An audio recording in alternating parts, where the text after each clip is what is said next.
Last lecture we discussed about net income approach and net operating income approach. So let's talk about the further theories. The third theory which we discuss about capital structure is traditional position. In traditional position, the theory as proposed three issues or three dimensions. One, optimum payout. Second, optimum retention. And third, considering the weightage average cost of capital. So in traditional position, we need to find first the balance between net income and net operating income, where we need to study what is the cost of holding the borrowed capital or how much interest I need to pay and how much interest or how much amount I need to pay for own capital. So in first balance view, I will compare the cost, I will compare the returns, and based on the amount, I will take a call whether I should pay out by having maximum outside capital or whether I should hold the internal capital. Then second position normally is optimal out, where I will take the help of weighted average cost of capital and I will find out weightage of input factors, that is debt and own capital. Based on combination, I will take a decision which capital to be employed and what percentage. And based on output and contribution, I will take a call about how much dividend to be declared and how much capital to be borrowed. Then the third view is initiative toward inflation. What I normally do here that I will consider the cost, I will consider the opportunity, and I will have options either to own capital or borrowed capital, considering its value and second, considering its risk. So in traditional position, I can either pay higher dividends, I can avoid paying dividends, or I can have optimal value where net income and net operating income will be at leverage. So traditional income is a balance theory which propose that payment of dividend is solely depend on nature of future plan, the current cash holding, and market risk. Then we discuss in this second unit the most important, that is Muller and Miller. They have two propositions. Proposition means they are given two equations. The first equation they are said the tax is remains same, then the firm's value will not be affected by choice of combination, it will remain unchanged. So if there is no taxation, there is no influence over the returns, and whatever returns declared and they are paid, then the firm value will not be affected by its structure. So in first proposition, which they proposed in 1958, they are saying that tax is the only factor which is affecting structure of capital. Otherwise, no other factor is making impact. So they ignore dividend, they ignore the competition, they ignore the market price and growth. For them, the amount which is paid to the borrowed capital as a cost, that should be tax free. And then the value is appropriate. Then they propose another equation that is called as the second proposition. As per them, when the cost of equity increase with leverage due to higher risk, then overall cost is equilibrium. What it means, I need to find out the cost of equity and cost of debt. I will analyze these two things by comparing them, and I have to fix a position or a targeted dividend which will give me equilibrium. In short, which will have output equivalent where no profit, no loss, or optimum retention of dividend is there. They again advocated in 1963 that tax is the only reason which makes an impact over capital structure. So they advocated to one, a corporate tax, and second, as a capital gain tax.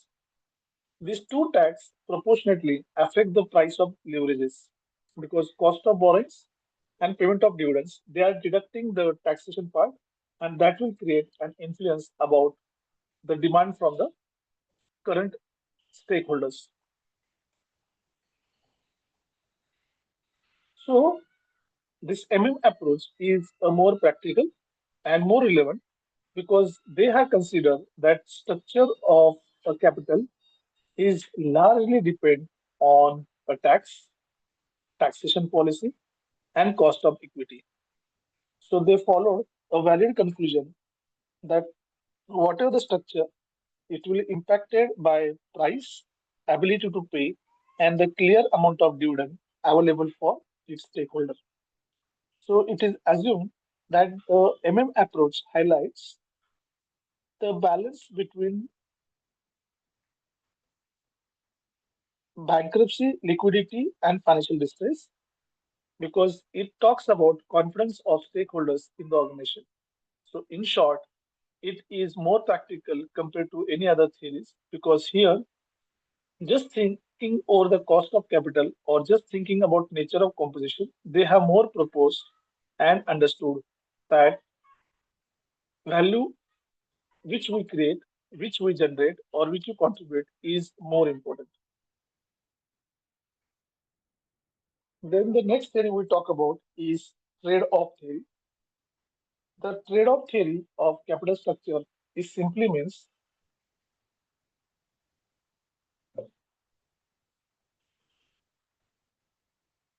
I should have a capital structure where my wealth creation is optimum and it is very cost effective.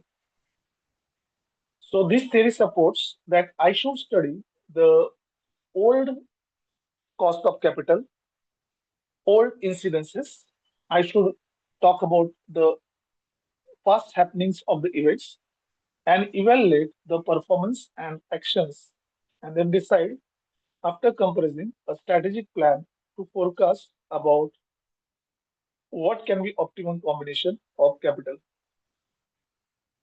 So this theory is more highlighting a historical study of value proposition and liquidity, which will enable more boost and importance towards my capital decision.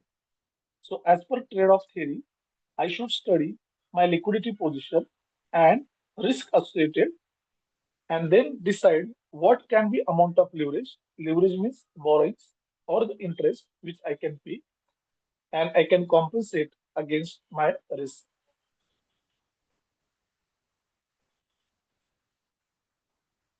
So considering this,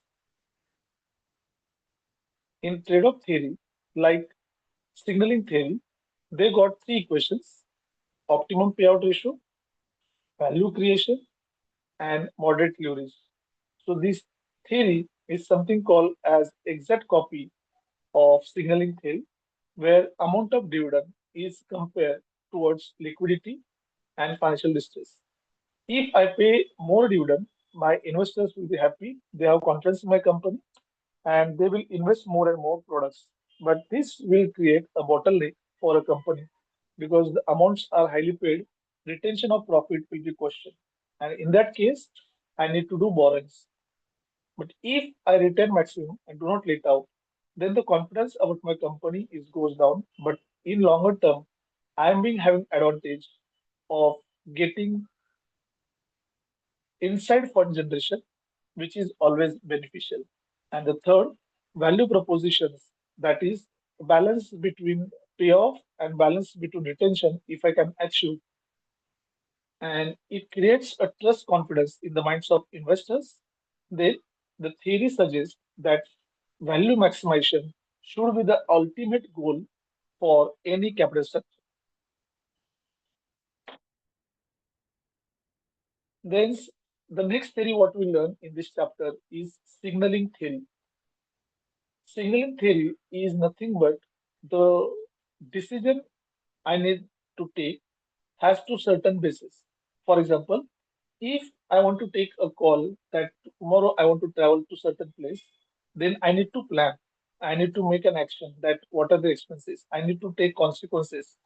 How much spending I can do. What is my budget, etc.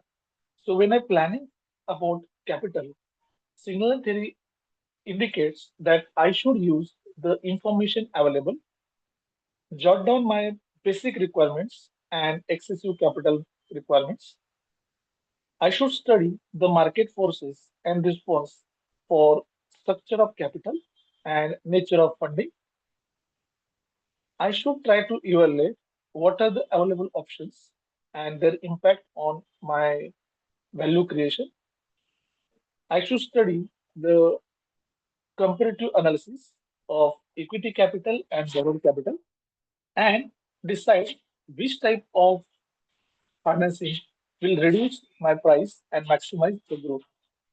So signaling theory is market survey analysis where I will study the response to my product and its impact or its proportionate diversion towards my value creation. So in signaling theory, I am analyzing the available financial data and do a proper planning for understanding the more returns.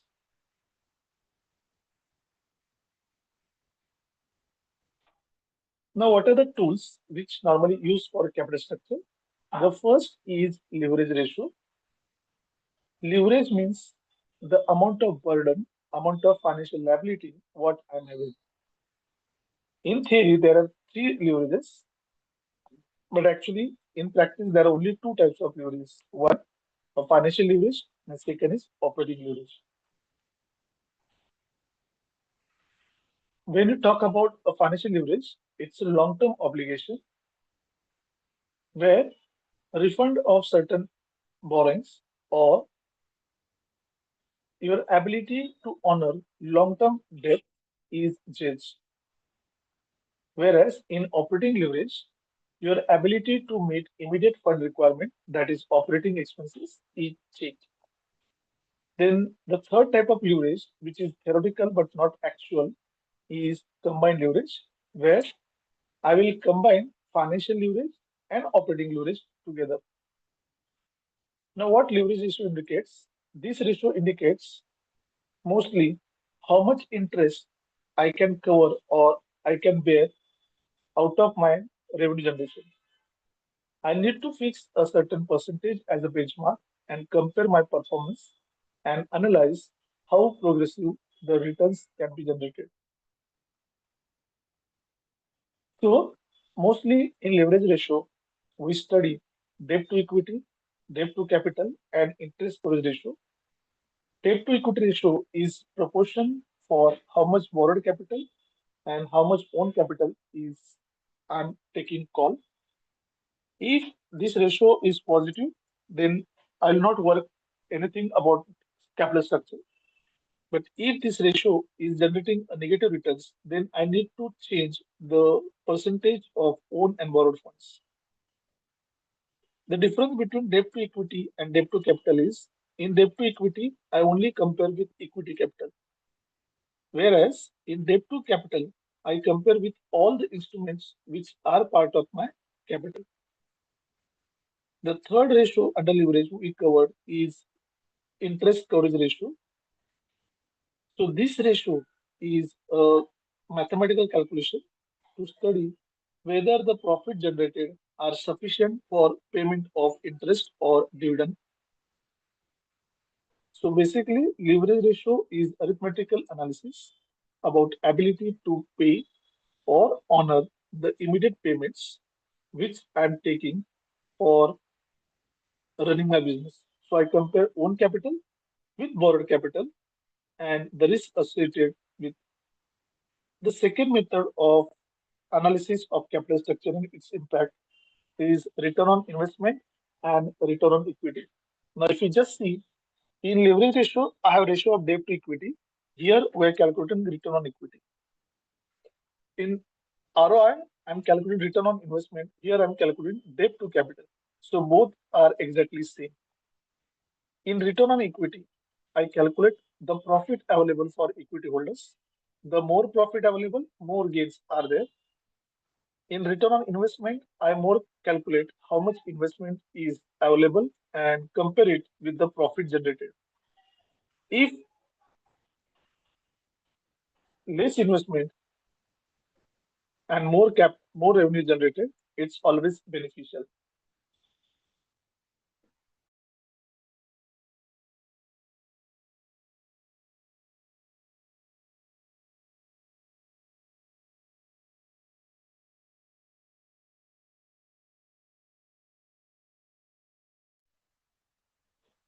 Whereas in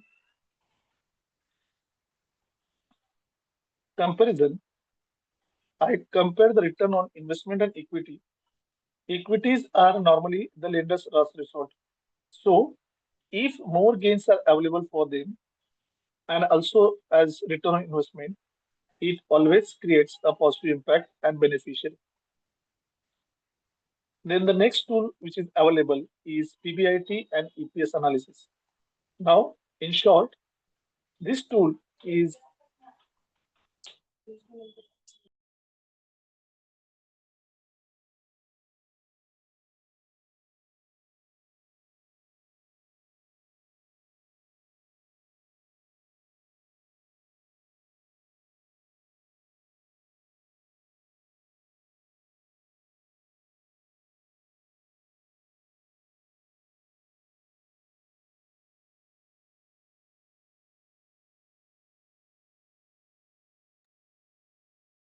in profit before interest and tax, it is called as a gross profit available.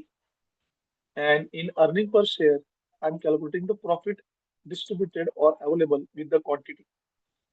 So this tool comprises analysis of profit generated and how much it is available considering the volume of shares. So quantified analysis of per share earnings is evaluated here, and I will try to find out how much is per share I'm able to return. Maximum returns if I'm able to generate, it will give maximum advantage. But if number of shareholders are large and per share if I receive very nominal, then I need to compare the similar earning per share with similar company in this sector, and then I can take a call about whether the company's capital structure is good or bad. For any capital structure tools, there is no benchmark. We evaluate all these tools on three domains. One, liquidity. Second, financial distress. And third, the funds available for future growth or expansion.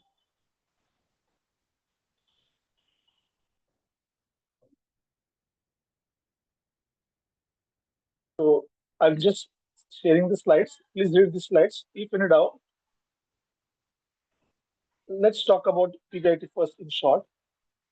If PBIT and earning per share ratio is negative, it indicates that even I have profits, the earning per share is reduced.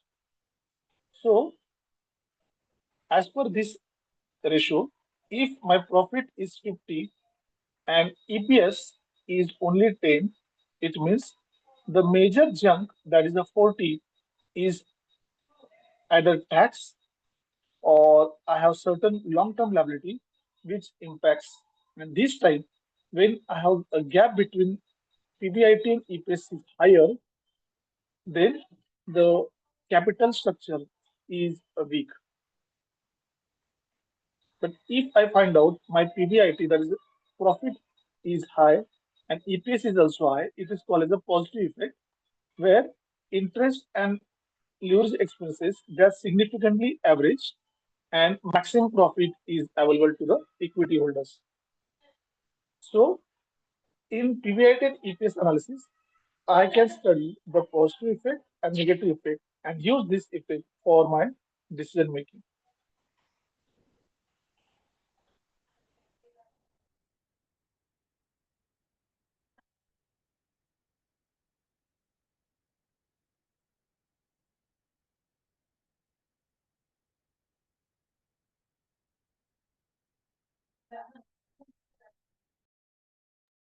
I already explained this, so I suggest go through the slide, then we'll move next. I'll wait 2 minutes.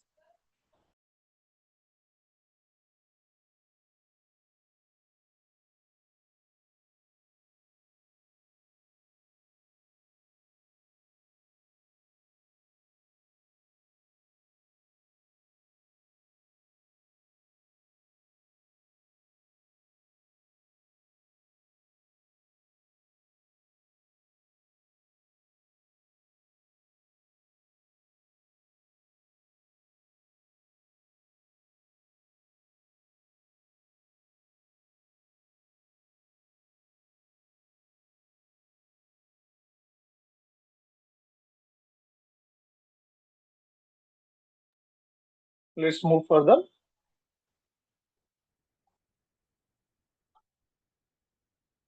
What are the practical steps for optimum capital structure? Now, in examination, this can be a short note or a short question. The first thing when I compare about capital structure, I need to analyze the profit available.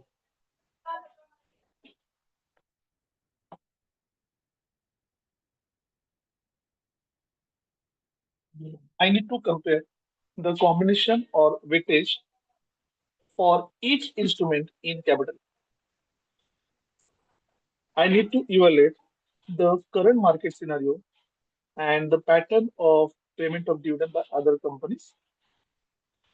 I will evaluate the contribution of tax and the restrictions by government authorities or various bodies.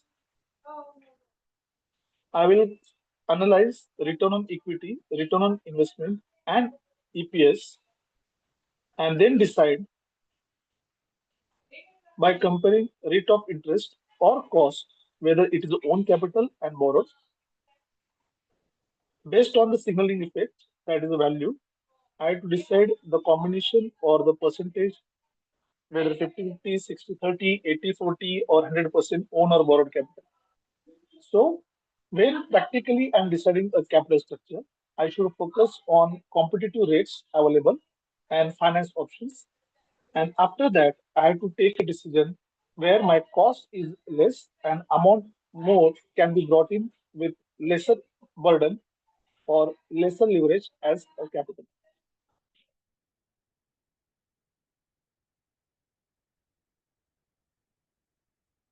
So I'm just keeping this case study for time being. So in second chapter, second unit of capital structure and theories, you need to remember the three theories majorly. One, net income approach, net operating income approach, and two propositions of Noodles and Beer. On this chapter, there is expected to be a lengthy question on assumptions, limitations, and equation of all these three theories. So when you're preparing for examination, this second unit mostly you will be supposed to solve a numerical or theory, but most chances are that on second unit you need to solve a theoretical question on capital structure. On second chapter, we always talking about one basic concept that is weighted average cost of capital. So when you're dealing this chapter, please practice more and more numericals on weighted average cost of capital because apart from weighted average cost of capital, it is not expected any more numericals on this unit. Okay, so we just finished revision your second unit. Let's talk about your first unit now. I'll share the PPT for the first unit.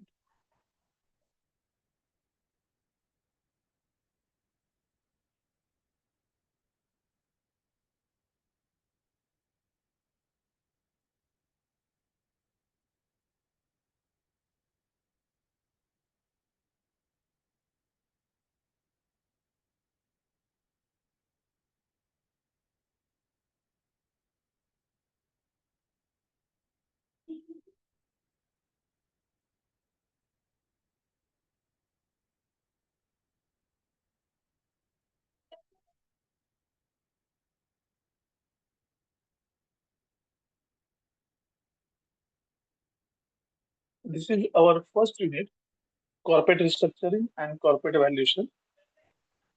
Here we need to talk about more objective questions. The first question is about a financial distress. The word financial distress is a combination of stress and dis. So when we are planning for the future expenses or future income, we always carry burden of uncertainty. We carry a burden of planning effectively. We carry a burden of future expectations and need for future expenses. So this chapter emphasizes on analyzing the reasons and meaning of financial distress, what is meant by corporate valuations, and how the mergers, acquisitions, takeover, or restructuring makes an impact over corporate valuations. So one way, how much dividend or interest I pay, that will create a confidence. The other side, how my organization is progressive and how I deal with my shareholders. Normally in corporate structuring, I have four options: bonus shares, right shares, bonus shares, right shares. Then I have buyback of shares and fourth split up of shares.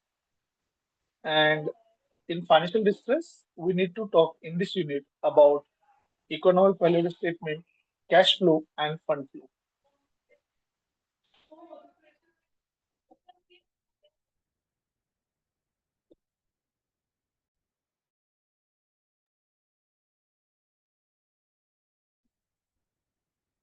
So let's understand what is meant by restructuring and reorganization.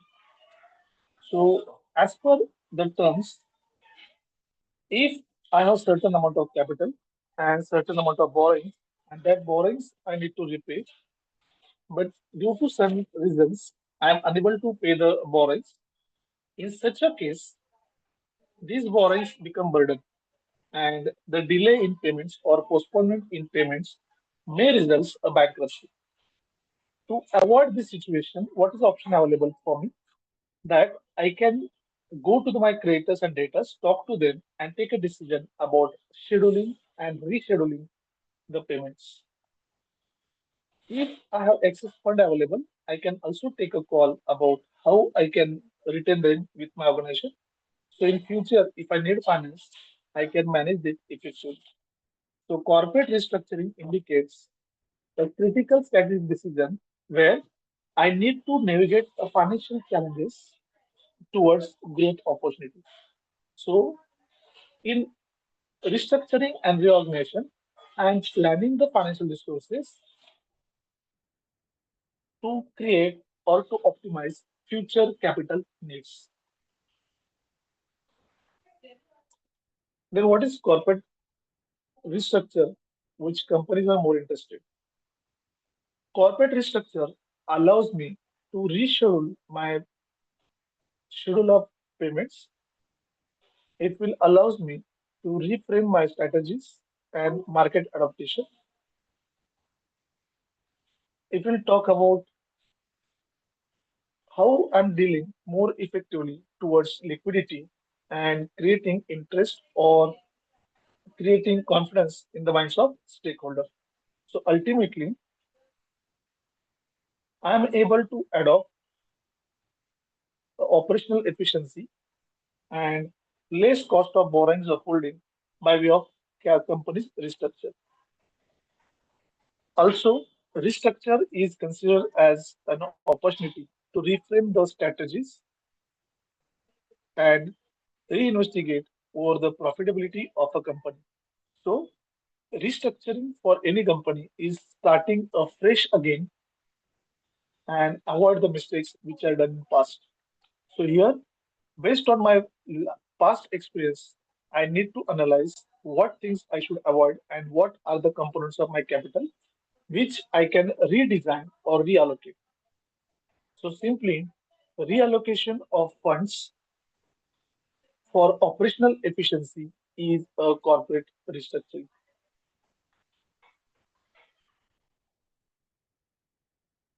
Now, let's understand what is a corporate restructuring.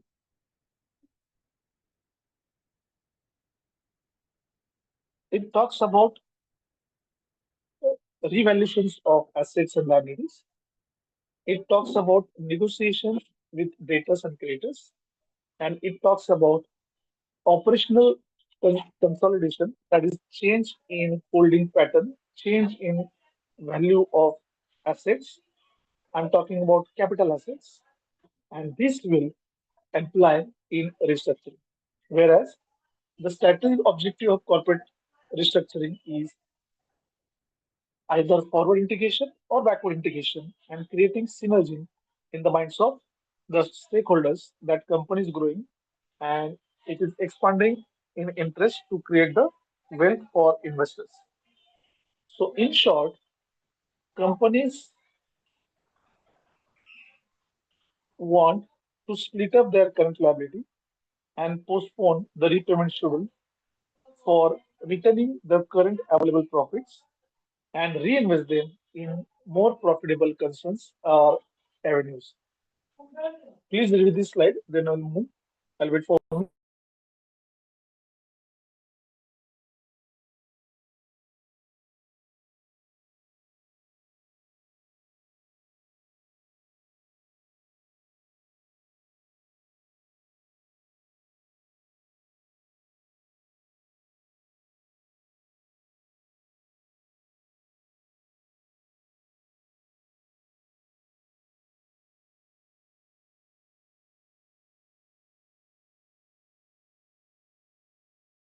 Let's move further. What is financial distress? A financial distress is a word which is divided between D and stress. Stress means a problem or an issue. So, a financial distress is a complex decision or a situation where a company is facing either excess of cash or shortage of cash. So it is situation when the person or the investor or the organization is not clear about the objectives of cash holding, planning, and maximum gain.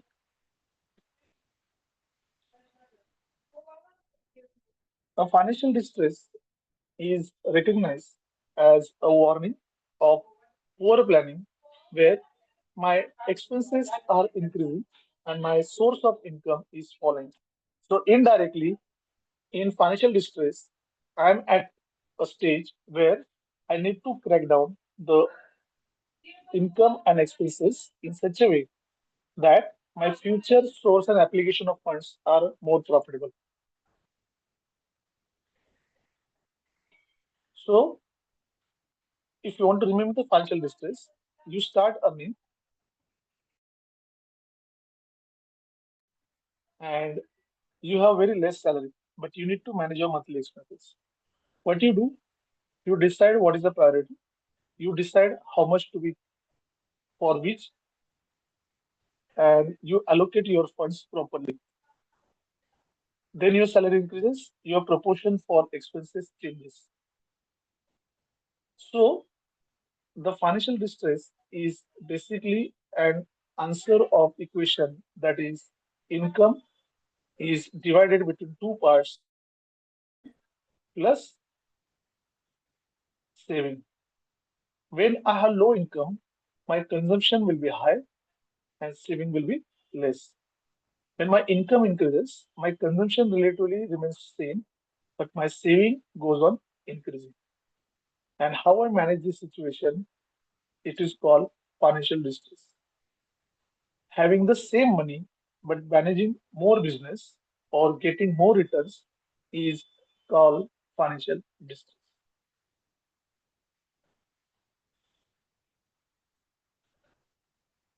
So, if I want to define a financial distress is an experience of difficulties about meeting financial obligations, covering the operating cost and maintaining liquidity for my business operations. So it talks about debt coverage, it talks about operating cost, it talks about liquidity, and it talks about continuity of my business operations. Then there are certain indicators about financial distress. One is the cash flow, second fund flow, third liquidity, fourth credit rating, and fifth borrowings. If I find my borrowings are higher, it indicates that my internal source of finance is poor, and in such case, the organization in long run will have more burden of interest payments. If the organization's credit rating is evaluated continuously on lower side by different rating agencies, It is also one of the hint about financial distress. If it is found source and application of funds or profit available for operation is lower in case of cash flow and fund flow analysis, then it is a warning indicators about financial distress. If I do not understand these warning indicators and I continuously go with my current plan, I do not reschedule, restructure, or reframe, then ultimately it results into some cost and my business goes for shutdown. So financial distress is a early warning indication for my bankruptcy or complete loss, where if I able to read the indicators and manage them effectively, either by rescheduling, by postponing the expenses, or by framing the strategies and applying for excess or shortage cost, then the situation of financial distress can be avoided. I'll wait for 2 minutes. Please read the slide.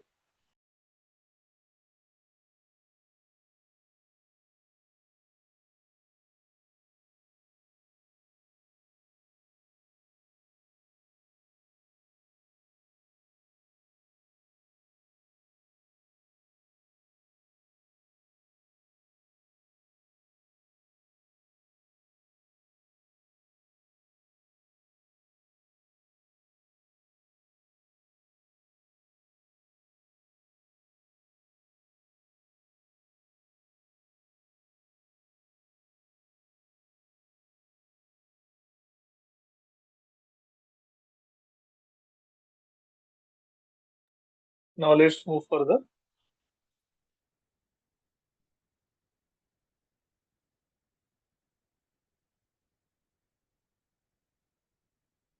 This is a great case study, even as a part of syllabus, and this can be a case study for your paper.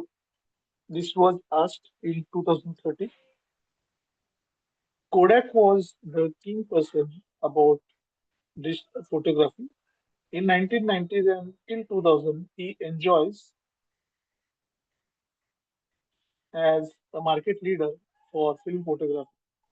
They were into the business of cameras. They were into business of camera rolls. They were in the business of processing photos. So their business model was unchallenged till 1990s. After 1990s, the digital cameras was more initiated, but Kodak didn't comply with digital camera and keep with traditional camera only with the roll. Then a risk of non-competency based on market pattern, the cost and technology change. Kodak was unable to predict future. It starts suffering losses and because he was not understanding market values, market trends, technological failure, his losses go on increasing. And that's created a liquidity and funds crisis, resulting into loss. This huge loss from 2011-12 continued to 3 years and it accumulates more compared to the capital. So they go on declaring insolvency for their photography. And now they are no more there for the photography, but they are only in the commercial image printing business. So one time the leader of the market with no options, no challenge, they are finished to one small segment that is commercial image printing. We take example of Sony. Sony was first well known for their quality camera. They failed to adopt the Android technology and they limited their products to the limited type and brands. Even though their cameras has a quality, but because of lack in competency and technology upgradation, they was outdated and they are now supplying their cameras and lenses to different vendors. So ultimately, even these two leaders are there because they do not follow the market proposition and they fail to plan the financial expenditures. They fall into trap of financial distress. Please read this case study. I'll wait one.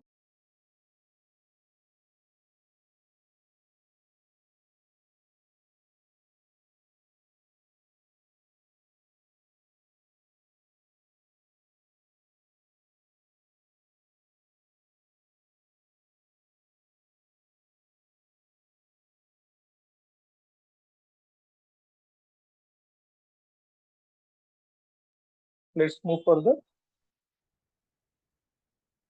We have two statements which are always complementary towards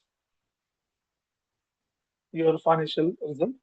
One is the cash flow and second is fund flow. The cash flow statement tracks the movement of cash or near cash and the purpose for same.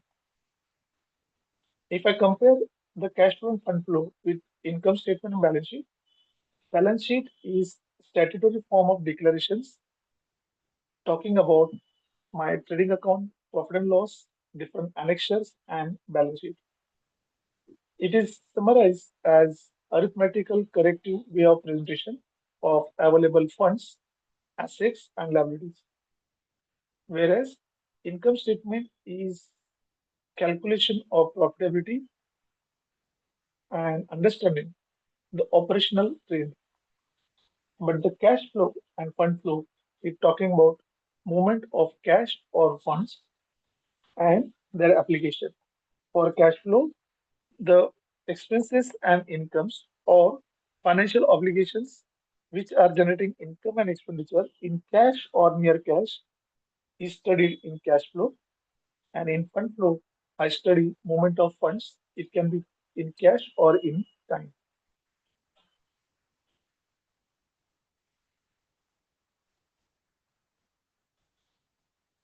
So categorically, fund flow is study of different reasons why the money is going in or out, and cash flow is flow of money or near money for operations and other purposes. Cash flow is a broader concept, whereas, sorry, fund flow is a broader concept, whereas a cash flow is considerably a shorter concept. Cash flow focus only cash and liquidity, whereas fund flow focus on credit terms, liquidity, and cash flows. So, in short, fund flow is more appropriate and decision maker, whereas cash flow is a static analysis for movement of funds in liquidity. Fund flow is most of the time prepared to take the strategic decisions, whereas cash flow statements are more obligatory to prepare along with financial statements. Now, please read this slide and I'll go for next. I'll waiting 2 minutes. Why cash flow is important.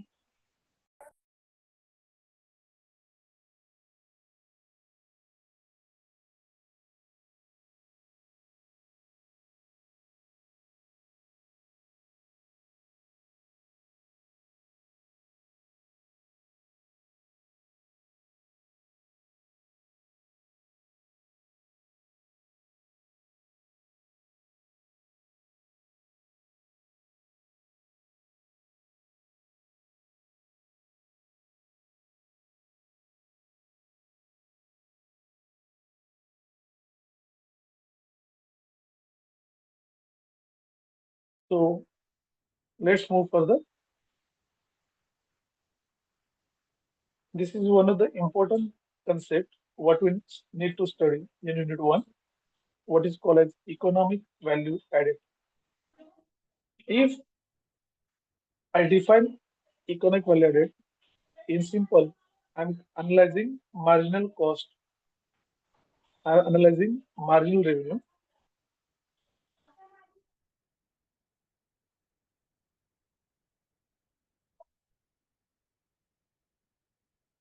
So here, economic value which I add is analyzed. So in economic value added, I'm calculating marginal cost.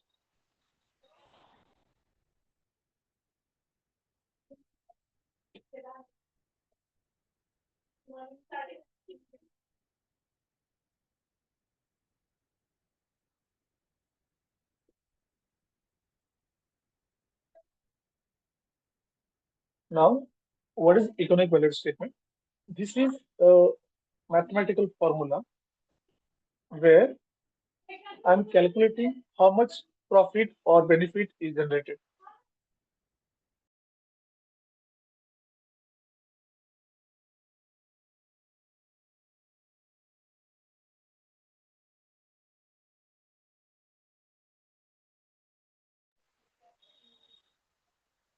It is a combination of accounting tools with economic tools, and I'll be analyzing the benefit or loss considering the different factors of my production. This concept was developed by Joel Stein and Belknap in 1980. They have initiated this concept as analyzing profitability of their business, that is Stein Stewart and Company. So they propose this as an equation where the company is justifying its growth or loss. The formula for economic value added is net operating profit after tax minus invested capital into weighted average cost of capital. So in short, I'm analyzing out of profit, that is, my major interest here is EBIT and EADT. What is the gap between these two? So I'm understanding interest and tax, and after interest and tax, what are the funds available is my value addition.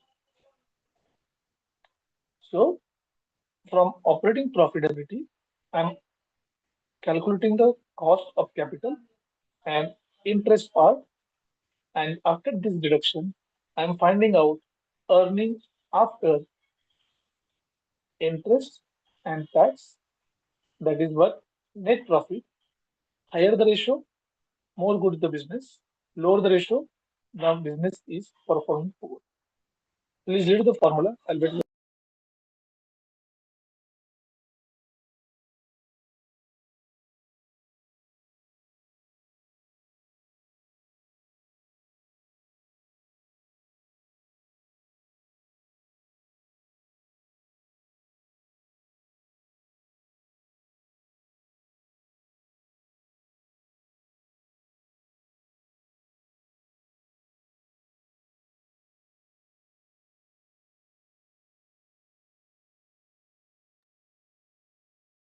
Let's move further.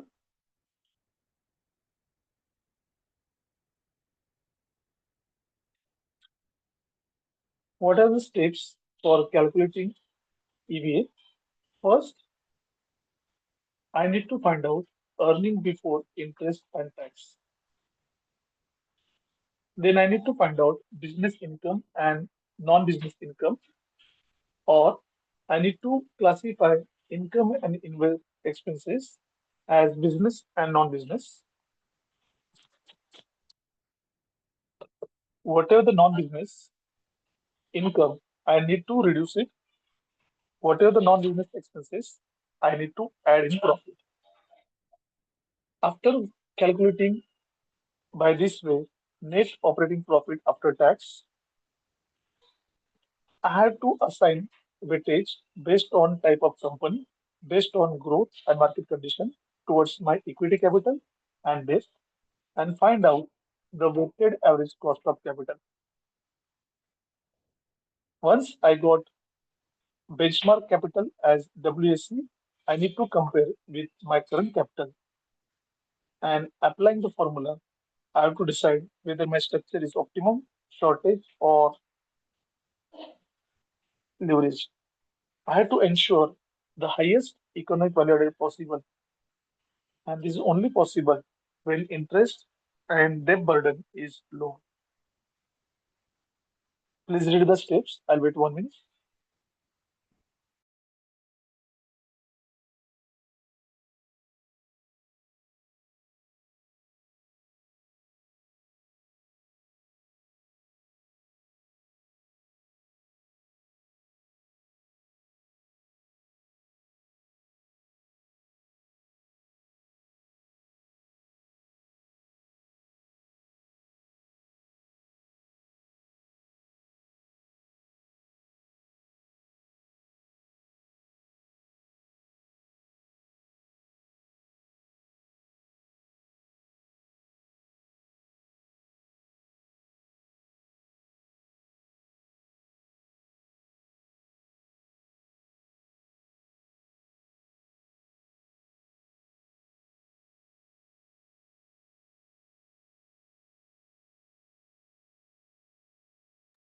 Let's move further.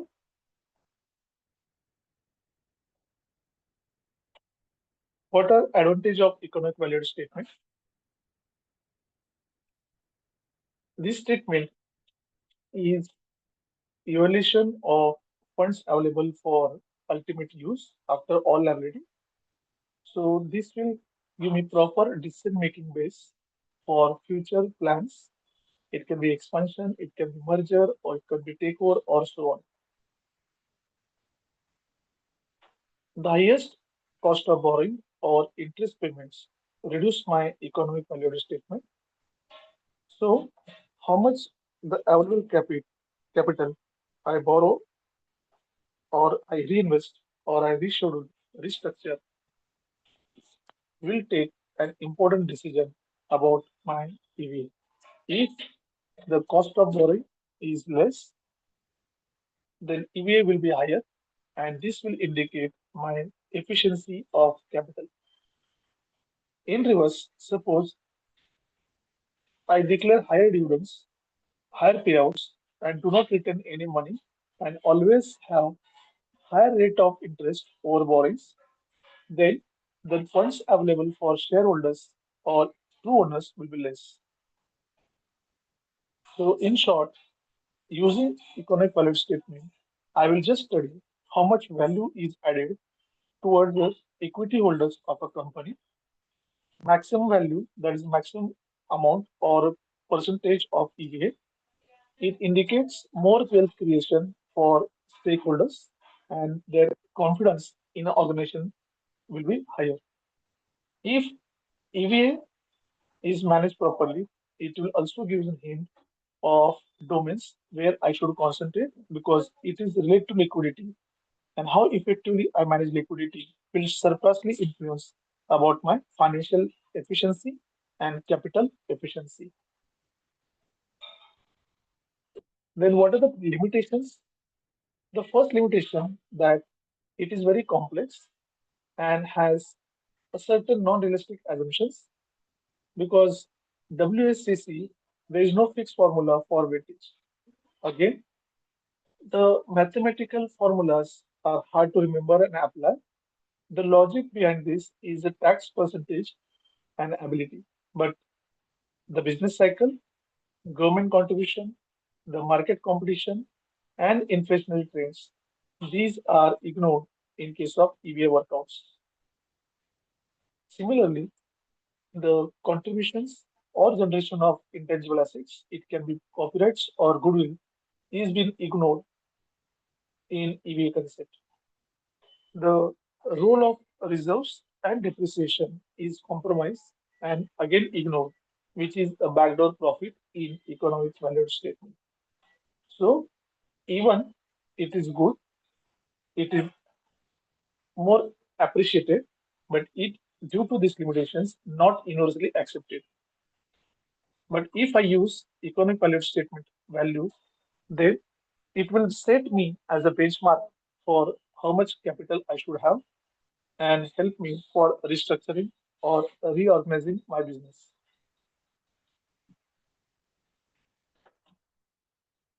So if I derive the value of economic value added, operational efficiency, then in restructuring and reorganizing, I can take decisions whether I should retain the dividend by way of buyback of shares, by way of split of shares, by way of right shares or bonus shares, or I should be short sight and to increase wealth or confidence, I should go for higher payment of dividends. So in short, EVA is one of the benchmark tools which can be utilized for taking a call, shall I invest or not? Shall I retain or not? Shall I buy it or not? And what should be combination of my debt and borrowed capital? And that is more important here. So in first unit, we have to study the meaning of corporate restructure, the meaning of financial distress, its application. Whereas in second part, we need to understand the formula for EVA. We need to understand the use and application of EVA. There are certain short cases like buyback shares, bonus shares, right shares, split up shares, and stock options. Please study these things in a first unit for your MCQ questions. So today we revise our unit one, that is corporate restructure and financial distress. Second unit, that is capital structure and theories of capital. Tomorrow, if the Garba finished fast, then we'll conduct the session about last unit, sorry, fourth unit, working capital, and fifth unit, theories of dividend. Then we'll revise the third unit and we'll talk about pattern of question paper and important questions. So by fourth, that is Saturday, we'll finish the revision and Monday we'll revise the question papers and then we'll finish online session for AFL. So thank you all of you for being part of this session and we'll meet tomorrow as per the schedule. Wish you a wonderful time and good day.